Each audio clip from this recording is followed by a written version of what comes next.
Mes chers collègues, messieurs les présidents, je disais donc que le titre de mise en place d'un fonds social pour le climat nous paraît bien ambitieux, je dirais même prétentieux,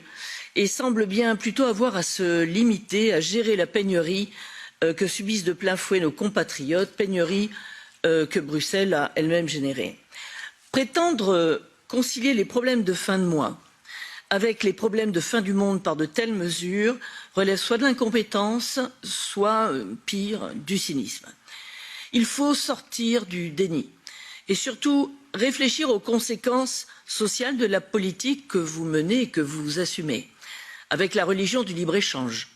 qui ruine et délocalise nos circuits courts et nos entreprises, jette des millions d'hommes et de femmes au chômage et les engage à consommer des produits ultra-polluants fabriqués par des esclaves à l'autre bout du monde. Il faut sortir du déni et réfléchir aux conséquences sociales et économiques de votre politique du moins-disant social qui oblige les ménages les plus modestes à ne plus pouvoir se loger que dans des passoires énergétiques, tout le monde l'a soulevé depuis tout à l'heure, et à consommer des produits de consommation importés qui ne correspondent même pas aux critères environnementaux qu'on exige de nos agriculteurs et de nos éleveurs. Et aujourd'hui, la réponse à ces problèmes que vous nous présentez consisterait à abonder ce fonds social pour le climat avec l'argent de tous ces gens que vous avez finalement vous-même plongés dans l'indigence. Qu'allez-vous faire? Proposer 1 000 € à des gens qui touchent le SMIC ou des chômeurs pour acheter une voiture électrique de 50 000 €,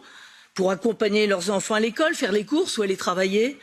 Vous êtes, je pense, je redoute, complètement déconnectés de la réalité. Messieurs les présidents, mes chers collègues, cette écologie punitive ne produit ni plus ni moins que de l'exclusion sociale. Le drame, c'est qu'elle pénalise les zones rurales qui sont déjà fragilisées par la crise du Covid, par la crise de l'énergie, par la crise des carburants, par la désertification médicale, la précarité énergétique et alimentaire. Avoir la prétention de corriger ces exclusions avec ce fonds social pour le climat, avec leur propre argent et des mesures à la marge, ne sert à rien.